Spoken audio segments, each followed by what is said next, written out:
Nagsimula ang movie sa isang exhibition event sa Ohio kung saan makikita ang lalaking si Parker na nagpapanggap na isang pari. Si Parker ay isang bihasang magnanakaw at sa oras na ito ay isang bangko sa exhibition ang kanyang target. Nakaposisyon ang kanyang mga tauhan na noon ay nakikihalo lamang sa mga tao. Isang nagpanggap na security guard, 2 clown, at ang isa ay panggulo sa mga nagbabantay sa event. Pumasok ng bangko si Parker at nagpanggap na mag-iiwan lamang ng kanyang suitcase. Sa oras na iyon ay biglang dumating ang dalawa niyang kasamahan na nakasuot ng clown at tinutukan ang mga bantay. Makaraan lamang ang ilang saglit ay nagawa ng tatlo na kunin ang mga perang nakatago sa bangko. Upang hindi mapansin ang ingay sa bangko ay gumawa ng sunog ang isa nilang kasama dahilan upang magkagulo ang mga tao. Subalit hindi napigilan ang paglaki ng apoy hanggang sa isang tangke ng gas ang sumabog kaya't ilang tao ang nasaktan. Sa tulong naman ng kasamahan nilang nagpanggap na security guard ay tumakas sina Parker. Dumaan sila sa isang abandonadong gusali upang magpalit ng sasakyan. Ngunit nagalit si Parker sa kasama nilang gumawa ng apoy dahil ayaw niyang nadadamay ang sibilyan sa kanilang mga gawain. Matapos ito ay agad nilang inilipat sa isang sasakyan ang mga nakuhang pera. Nang sila ay nasa kalsada, ay nakaisip ng bagong ideya ang kasamahan nilang si Melander. Nais gamitin ni Melander ang pera upang nakawin ang napakamahal na mga alahas. Taliwas ito sa napagkasunduan nila dating pagpapartehan ang pera pagkatapos itong makuha. Hindi pumayag si Parker dahil sa nais niyang sundin ang kanilang unang plano. Subalit may masama palang binabalak si Melander at dalawa pa nilang kasama sa oras na hindi pumayag si Parker. Napansin na pala ni Parker ang masamang motibong ito kaya't sumiklab ang labanan sa loob ng sasakyan. Subalit dahil tatlo ang kalaban ay tinamaan si Parker at inihagis na lamang palabas ng sasakyan. Hindi pa nakontento si Melander at inutusan nito ang isa niyang kasama na siguradohing patay na si Parker. Makalipas ang ilang oras ay napadaan ang isang pamilya at natagpuan si Parker na nasa masamang kondisyon. Mabilis naman ang ikinilos ng pamilya at dinala si Parker sa hospital. Makalipas ang 2 araw ay nagkaroon ng malay si Parker at nakita sa balita na hinahanap ng pulisya si Melander at kanilang grupo dahil sa pagnanakaw. Kahit hindi pa talaga nakabawi ng lakas si Parker, ay kinailangan niyang tumakas ng hospital at naging matagumpay siyang nagpanggap na doktor. Nang makalabas ng hospital ay kinuha niya ang isang ambulansya at dinala ito sa malayong lugar kung saan ay balak niyang magpagaling. Makalipas ang 3 araw ay bumalik na ang lakas ni Parker at nagnakaw siya ng baril at damit. Gamit ang ninakaw ring sasakyan ay sinimula ni Parker ang kanyang paghahanap kina Melander. Dahil kailangan ng pera ay dumaan si Parker sa isang loan cooperative at hinold up niya ito. Madaling napatumba ni Parker ang bantay roon at kinuha ang pera na gagamitin niya sa paghahanap sa mga trumaydor sa kanya. Habang tumatakas ay tinawagan ni Parker ang kanyang father-in-law na si Hurley na isa ring magaling na magnanakaw. Maraming koneksyon si Hurley at ito rin ang nagpakilala kay Parker sa grupo ni Melander, kaya't maaaring alam nito kung saan matatagpuan ang tatlo. Hindi rin alam ni Hurley kung saan hahanapin si Melander. Ngunit kilala nito ang nakababatang kapatid ni Melander na si Render na may-ari ng isang club sa kabilang bayan, kaya't ito ang pinakamadaling mahahanap ni Parker. Hindi nagsayang ng oras si Parker at agad pinuntahan ang nightclub na pagmamay-ari ni Render.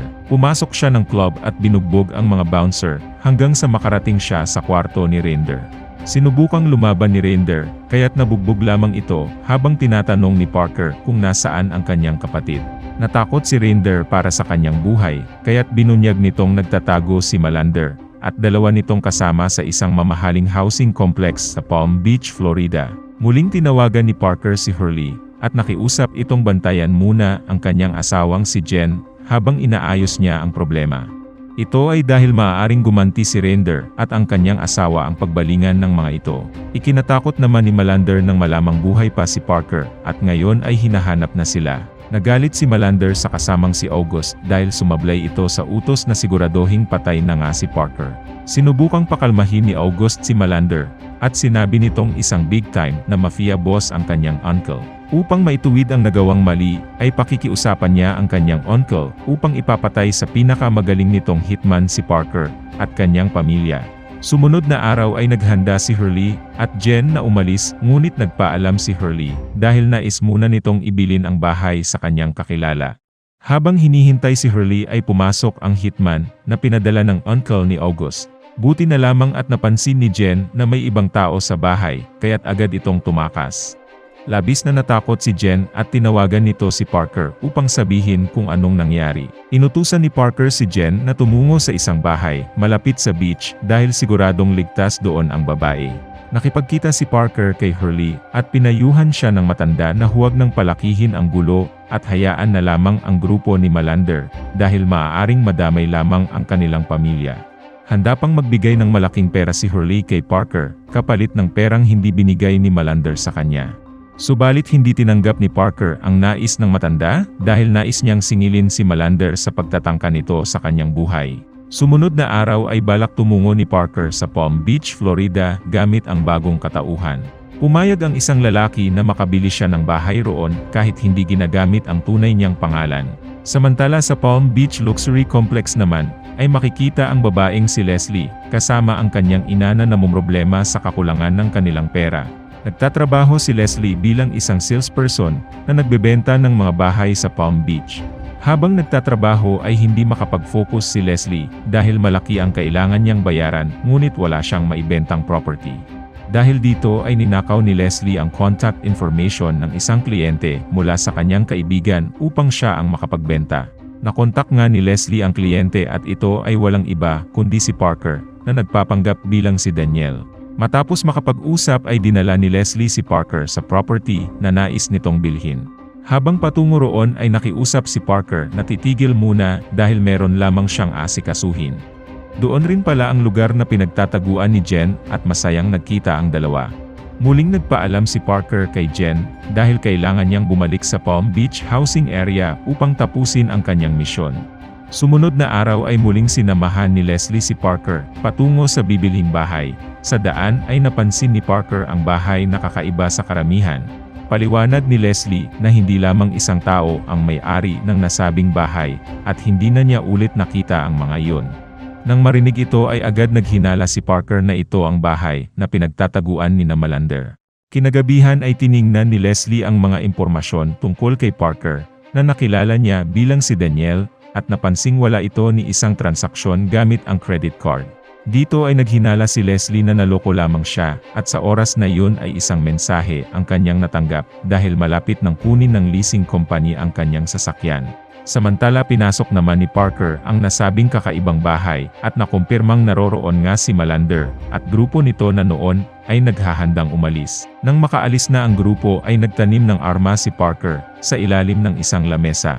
Sinira rin niya ang lahat ng armas ni Melander at nadiskobre ang plano ng grupo. Hindi nagtagal ay dumating ang grupo ni Melander buti na lamang at nagawang tumakas ni Parker nang hindi namamalayan.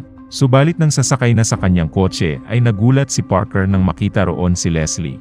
Dito ay sinabi ni Leslie na alam na niyang manloloko si Parker at naroroon lamang ito upang pagnakawan ang bahay ni Melander. Pinakalma ni Leslie si Parker dahil wala itong balak magsumbong sa pulis bagkus ay nais niyang makipagtulungan upang magkaroon din siya ng pera. Pumayag si Parker sa gustong mangyari ni Leslie basta't susundin lamang ng babae ang planong kanyang gagawin. Dinala niya si Leslie sa opisina nito at inutusang hubarin ang lahat nitong damit upang masiguro na walang dalang recording device ang babae. Kinaumagahan ay muling nagkita ang dalawa sa isang bakanteng bahay. Tinanong ni Parker si Leslie kung saan sa Palm Beach nakatago ang mga mamahaling alahas na nagkakahalaga ng malaking pera dahil ito ang target ng grupo ni Melander. Dahil matagal nang nakatira roon si Leslie, ay alam nitong ang mga alahas ay pagmamay-ari ng tinatawag na Queen of Palm Beach at isasagawa ang auction sa susunod na gabi. Dinala ni Leslie si Parker malapit sa bahay ng Queen, kung saan ay nakita nila si Melander at mga tauhan nito na nagpapanggap ng mga security ng bahay. Inutusan ni Parker si Leslie na bumalik sa kanyang opisina habang uwi naman ng kanyang hotel si Parker upang baguhin ang plano. Subalit pagdating ng kanyang kwarto ay nagulat na lamang si Parker dahil naroroon ang hitman na nagtangka rin sa buhay ni Jen. Isang maaksyong labanan ang naganap ngunit sa huli ay si Parker pa rin ang nagwagi at nagawa niyang ihulog sa building ang hitman. Pinuntahan ng pulisya si Leslie dahil alam ng mga itong si Parker ay kanyang kliyente. Ayon sa pulis ay kailangang mahuli si Parker dahil pinatay nito ang isang lalaki. Napansin ni Leslie na may dugo sa kanyang lababo at meron ding bakas ng dugo mula sa paa ng kanyang aso. Dito ay nakita niyang nagtatago si Parker sa isang sulok at duguan ito. Buti na lamang at hindi ito napansin ng pulis, kaya't pinaliwanag na lamang ni Leslie na wala na siyang kontak kay Parker, kaya't umalis na rin ang pulis. Inutusan ni Parker si Leslie na pumasok sa kanyang trabaho upang hindi ito mapaghinalaan. Habang nasa trabaho ay hindi rin makapag-focus si Leslie dahil iniisip niya kung ano ang mga pwedeng mangyari. Nagdesisyon si Leslie na umuwi ng bahay, at pagdating niya ay naroroon na rin si Jen, na isa palang nurse, upang gamutin ang kanyang asawa. Nakaramdam ng kunting selos si Leslie dahil unti-unti na niyang nagugustuhan si Parker. Kinagabihan ay nagsimula na ang auction para sa mga alahas nang biglang magkaroon ng malakas na pagsabog na sumindak sa mga naroroon. Sa gitna ng kaguluhan ay dumating ang grupo ni Malander, na nagpanggap na mga bombero, at madaling nakuha ng mga ito ang mga alahas. Samantala si August na napag-utusan bilang taga-agaw ng pansin ng otoridad ay sumakay ng bangka at lumapit sa restricted area kaya't hinabol ito ng mga pulis. Naging dahilan ito upang mas mapadali ang ginawang pagtakas ng grupo ni Malander na dumaan sa tubig. Samantala si Parker ay nasa bahay na ni Malander at hinihintay niyang bumalik ang grupo. Hindi nagtagal ay dumating si Malander at kanyang grupo dala ang mga ninakaw na alahas. Tumungo rin pala sa bahay na iyon si Leslie dahil nag-aalala ito kay Parker. Sa kasamaang palad ay nahuli ni August si Leslie at agad itong dinala kay Malander. Naisip ni Malander na maaaring naroroon na si Parker, kaya't inutusan nito ang isa niyang tauhan upang halughurin ang bahay. Sumigaw si Malander na papatayin niya si Leslie kung hindi magpapakita si Parker. Samantala patuloy na nagtatago si Parker, at nagawa niyang patayin ang isang tauhan ni Malander. Nang mapansing hindi pa bumabalik ang isa niyang tauhan, ay nagsimulang magpanik si Malander, kaya't kasama si August ay hinanap nila si Parker. Iniwan nila ang isa pang tauhan upang magbantay kay Leslie. Sinubukang pagsamantalahan ng lalaki si Leslie dahil nagagandahan ito sa babae. Nakapa ni Leslie ang isang baril sa ilalim ng lamesa na iniwan noon ni Parker. Kinuha ito ni Leslie at pinagbabaril ang nagbabantay sa kanya. Samantala nahanap ni Malander si Parker, kaya't nagkaroon ng matinding labanan sa dalawa. Subalit nagawang manaig ni Parker at brutal niyang pinatay si Malander. Nang papasok na ng kwarto si Parker ay nakita niyang ginawang hostage ni August si Leslie. Subalit ang gamit na baril pala ni August ay walang bala dahil na rin sa ginawang pagpasok noon ni Parker sa bahay. Pinatay niya si August at nagawa na ang paghihiganti sa mga nagtraidor noon sa kanya. Inutusan ni Parker si Leslie na itago sa ventilation ng kanyang opisina ang mga alahas at kukunin nila ito kapag lumamig na ang issue tungkol sa mga naganap na kaguluhan. Makaraan ng ilang buwan ay natagpuan ni Parker ang mafia boss na uncle ni August na nagpadala ng hitman upang patayin ang kanyang pamilya. Pinatay ni Parker ang mafia boss upang masiguro na wala nang magtatangka sa kanyang buhay sa hinaharap. Bumalik naman ang eksena kay Leslie kung saan ay isang package ng pera ang kanyang natanggap mula kay Parker. Samantala ang pamilyang tumulong kay Parker ay nakatanggap rin ng pera kaya't nakabili sila ng bagong bahay